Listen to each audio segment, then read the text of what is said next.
Hello everyone, সবাইকে স্বাগতম আমাদের ইউটিউব চ্যানেলে। সো এই ভিডিওতে আমরা জানবো শপিফাই দিয়ে কি Amazon.com এর মতো ওয়েবসাইট বানানো সম্ভব। তো যারা নতুন ই কমার্স বিজনেস শুরু করতে চায় কিংবা যারা অনলাইনে বিজনেস শুরু করতে চায় তাদের আসলে অনেক কোয়েশন থাকে এবং অনেক প্ল্যান থাকে এবং অনেক প্ল্যান থাকার ফলেই কিন্তু তারা অনেক কিছু নিয়ে চিন্তা করে এবং আসলে কি বিজনেস করবে, কোনটা নিয়ে শুরু করবে, সব কিছু মিলিয়ে একটা জগা খিচুড়ি হয়ে যায়। তো সব মিলিয়ে বাংলাদেশি উদ্যোক্তাদের ক্ষেত্রে এইরকম হয়, তারা প্রথমেই চিন্তা করে যে আমাজনের মতো ওয়েবসাইট বানিয়ে ফেলবে। সো বাংলাদেশি উদ্যোক্তাদের যে সমস্যা হয়, তারা প্রথমেই অনেক কিছু চিন্তা করে ফেলে বাট অ্যাকশনটা নেয় না। তো যাই হোক, এরই ধারাবাহিকতায় তারা মনে করে যে এরকম প্ল্যানও করে যে আমাজনের মতো আমি বানাইতে চাই কিংবা আমাজনের মতো বানাবো।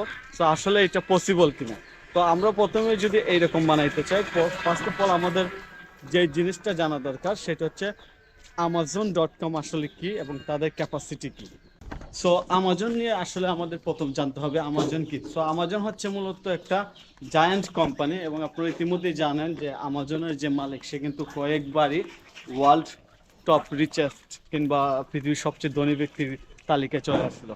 তো সেই ক্ষেত্রে আমরা যদি শপিফাই প্ল্যাটফর্ম দিয়ে চিন্তা করি যে আমাজনের মতো ওয়েবসাইট বানিয়ে ফেলবো, এটা শুরুতে নর্মালি চিন্তা করলে এরকম হয় যে আসলে এটা অনেকটাই পসিবল না। কারণ হচ্ছে আমাজন তো আমাজনের সাথে কম্পেয়ার করলে শপিফাই হবে না। ইভেন শপিফাই টোটাল কোম্পানি দিয়ে যদি কম্পেয়ার করি, এটা আমাজনের দ্বারা কাছেও যাবে না। সো সব মিলে বিষয় হয়েছে যে আপনি যদি একটা স্মল, মিডিয়াম কিংবা large size e commerce business শুরু করতে চান তাহলে শপিফাই আপনার জন্য ভালো।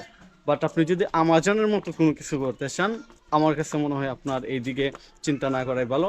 সেই ক্ষেত্রে কাস্টম ডেভেলপমেন্ট নিয়ে আগানোটা অনেক ভালো এবং আপনার অনেক বেশি বাজেট লাগে। তো যাই হোক, আশা করি বুঝতেই পারছেন যে শপিফাই দিয়ে আমাজনের মতো ই কমার্স ওয়েবসাইট বানাতে পারবেন কিনা।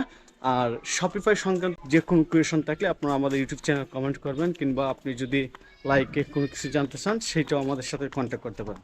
ধন্যবাদ সবাইকে, ভালো থাকবেন।